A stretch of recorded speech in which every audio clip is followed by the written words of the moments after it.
ಲೋಕಸಭೆಯಲ್ಲಿ ಸಂಸದರ ಅಮಾನತಿಗೆ ಕಾಂಗ್ರೆಸ್ ಖಂಡನೆ ವ್ಯಕ್ತಪಡಿಸಿದೆ.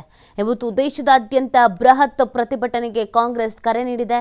ಇವತ್ತು ಎಲ್ಲಾ ರಾಜ್ಯಗಳಲ್ಲೂ ಕೂಡ ಕೈ ಕಾರ್ಯಕರ್ತರು ಪ್ರತಿಭಟನೆಯನ್ನ ನಡೆಸಲಿದ್ದಾರೆ. ರಾಜ್ಯದಲ್ಲೂ ಕೇಂದ್ರದ ವಿರುದ್ಧ ಬೃಹತ್ ಪ್ರತಿಭಟನೆಗೆ ತಯಾರಿಯನ್ನ ಮಾಡಿಕೊಳ್ಳಲಾಗಿದೆ. ಬೆಂಗಳೂರಿನ ಫ್ರೀಡಂ ಪಾರ್ಕ್ನಲ್ಲಿ ಈ ಒಂದು ಧರಣಿ ನಡೆಯಲಿದೆ. ಡಿಸಿಎಂ ಡಿಕೆ ಶಿವಕುಮಾರ್ ಅವರ ನೇತೃತ್ವದಲ್ಲಿ ಈ ಒಂದು ಹೋರಾಟ ನಡೆಯುತ್ತೆ. ಪಕ್ಷದ ಸಂಸದರು, ರಾಜ್ಯಸಭೆ ಸದಸ್ಯರು, ಕಾಂಗ್ರೆಸ್ನ ಶಾಸಕರು, ನೂರಾರು ಕಾರ್ಯಕರ್ತರು ಸೇರಿ ಕೇಂದ್ರದ ವಿರುದ್ಧ ಪ್ರೊಟೆಸ್ಟ್ ಅನ್ನ ಮಾಡಲಿದ್ದಾರೆ. ಇಂದಿನ ಪ್ರತಿಭಟನೆಗೆ ಆಪ್ ಕೂಡ ಸಾಥ್ ನೀಡುವಂತ ಸಾಧ್ಯತೆ ಇದೆ. ದೇಶದ ಸಂವಿಧಾನದ ಇತಿಹಾಸದಲ್ಲಿ ಇದೇ ಮೊದಲ ಬಾರಿಗೆ ಬರೋಬ್ಬರಿ 143 ಸಂಸದರನ್ನ ಅಮಾನತು ಮಾಡಿರುವಂಥದ್ದು. ಅದನ್ನ ಖಂಡಿಸಿ ಈ ಒಂದು ಹೋರಾಟಕ್ಕೆ ಕರೆಯನ್ನ ನೀಡಲಾಗಿದೆ. ಪ್ರಜಾಪ್ರಭುತ್ವವನ್ನು ಉಳಿಸಿ ಅನ್ನುವಂಥ ಶೀರ್ಷಿಕೆ ಅಡಿಯಲ್ಲಿ ಮಲ್ಲಿಕಾರ್ಜುನ ಖರ್ಗೆ ಅವರು ನಿನ್ನೆ ಪ್ರತಿಭಟನೆಯನ್ನ ಮಾಡಿದ್ರು ದೆಹಲಿಯಲ್ಲಿಯೂ ಕೂಡ. ಇದೀಗ ಹಲವು ರಾಜ್ಯಗಳಲ್ಲಿ ಕಾಂಗ್ರೆಸ್ನ ಮುಖಂಡರು ಪ್ರತಿಭಟನೆಗೆ ನಿರ್ಧರಿಸಿರುವಂಥದ್ದು. ಅದರಂತೆ ನಮ್ಮ ರಾಜ್ಯದಲ್ಲೂ ಕೂಡ ಇವತ್ತು ಪ್ರತಿಭಟನೆ ನಡೀತಾ ಇದೆ. ಈ ಸಂಸತ್ತಿನಲ್ಲಿ ಭದ್ರತೆ ಅನ್ನೋದು ಇಲ್ಲ, ಯಾಕೆ ಈ ಥರ ಆಯಿತು ಅನ್ನುವಂಥ ಪ್ರಶ್ನೆಯನ್ನು ಮಾಡಲಾಗಿತ್ತು. ಇಂಡಿಯಾ ಕೂಟದ ಪ್ರಮುಖ ಸಂಸದರನ್ನು ಇಲ್ಲಿ ಅಮಾನತು ಮಾಡಲಾಗಿದೆ ಅನ್ನುವಂಥ ಆರೋಪ ಇದೆ. ಪ್ರಧಾನಿ ನರೇಂದ್ರ ಮೋದಿಯವರು ಮತ್ತು ಅಮಿತ್ ಶಾ ಅವರು ಸಂಸತ್ನಲ್ಲೇ ಉತ್ತರ ಕೊಡಬೇಕು ಅಂತ ಪಟ್ಟನ್ನು ಹಿಡಿದಿದ್ರು. ಈ ಬಗ್ಗೆ ಮತ್ತಷ್ಟು ಮಾಹಿತಿಯನ್ನು ನೀಡ್ತಾರೆ ನಮ್ಮ ಪ್ರತಿನಿಧಿ ಶಿವು. ಇದು ದೇಶದ ಇತಿಹಾಸದಲ್ಲೇ ಮೊದಲ ಬಾರಿಗೆ ಇಷ್ಟೊಂದು ಸಂಸದರನ್ನು ಅಮಾನತು ಮಾಡಿರುವಂಥ ಅನ್ನೋದು ವಿಚಾರ. ಕಾಂಗ್ರೆಸ್ ಇದನ್ನು ಯಾವ ರೀತಿಯಾಗಿ ಪ್ರತಿಭಟಿಸ್ತಾ ಇದೆ, ಇವತ್ತಿನ ಹೋರಾಟದ ಸ್ವರೂಪ ಯಾವ ರೀತಿಯಾಗಿರುತ್ತೆ?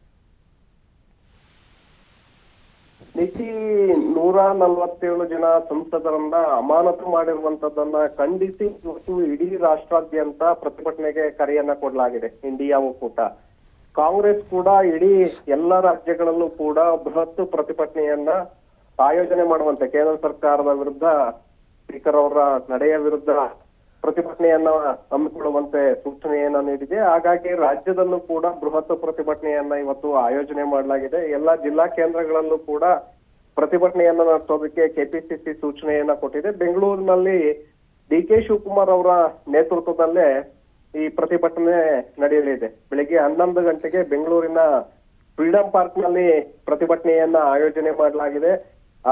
ಕಾಂಗ್ರೆಸ್ ಪಕ್ಷದ ಸಂಸದರು, ರಾಜ್ಯಸಭಾ ಸದಸ್ಯರು, ಶಾಸಕರು, MLCಗಳು ಸೇರಿದಂತೆ ಪಕ್ಷದ ಸಾವಿರಾರು ಕಾರ್ಯಕರ್ತರು ಈ ಪ್ರತಿಭಟನೆಯಲ್ಲಿ ಭಾಗಿಯಾಗಬೇಕು ಅನ್ನುವಂತ ಸೂಚನೆಯನ್ನ ಕೊಟ್ಟಿರೋದ್ರಿಂದ ಸಹಜವಾಗಿ ಇವತ್ತು ಸಾವಿರಾರು ಜನ ಈ ಒಂದು ಪ್ರತಿಭಟನೆಯಲ್ಲಿ ಭಾಗವಹಿಸುವಂತ ಸಾಧ್ಯತೆಗಳು ಕೂಡ ಇದೆ. ಆ ಪ್ರತಿಭಟನೆಯ ಮೂಲಕ ದೇಶಕ್ಕೆ ಒಂದು ಸಂದೇಶವನ್ನ ರವಾನಿಸಬೇಕು. ಸ್ಪೀಕರ್ ಅವರು ತೆಗೆದುಕೊಂಡಿರುವಂತ ನಿರ್ಧಾರ ಸರಿಯಲ್ಲ, ಕೇಂದ್ರ ಸರ್ಕಾರದ ನಡೆ ಸರಿಯಲ್ಲ ಅನ್ನುವಂತ ಒಂದು ಸಂದೇಶ ಜನರಿಗೆ ಮುಟ್ಟಬೇಕು ಅನ್ನುವಂತ ನಿಟ್ಟಿನಲ್ಲಿ ಈ ಪ್ರತಿಭಟನೆಯನ್ನ ಆಯೋಜನೆ ಮಾಡಲಾಗಿದೆ.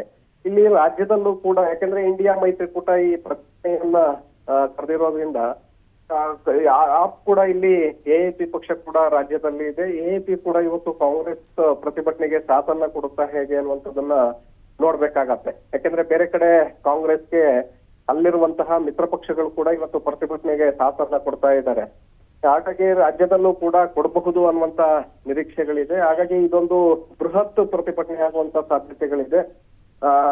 ಎಲ್ಲ ಶಾಸಕರು, ಕಾರ್ಯಕರ್ತರಿಗೆ ಸಂದೇಶವನ್ನ ಕೊಟ್ಟಿರೋದ್ರಿಂದ ಪ್ರತಿಭಟನೆಗೆ ನೂರಾರು ಜನ ಸೇರಬಹುದು ಅನ್ನುವಂತ ಒಂದು ನಿರೀಕ್ಷೆಗಳಿದೆ. ಎಷ್ಟು ಜನ ಸೇರ್ತಾರೆ ಅನ್ನೋದ್ರ ಮೇಲೆ ಪ್ರತಿಭಟನೆಯ ಕಾವು ಹೆಚ್ಚಾಗತ್ತೆ. ನೀತಿ. ಧನ್ಯವಾದ ಶಿವಕುಮಾರ್, ತಮ್ಮ ಡೀಟೇಲ್ಸ್ಗಾಗಿ.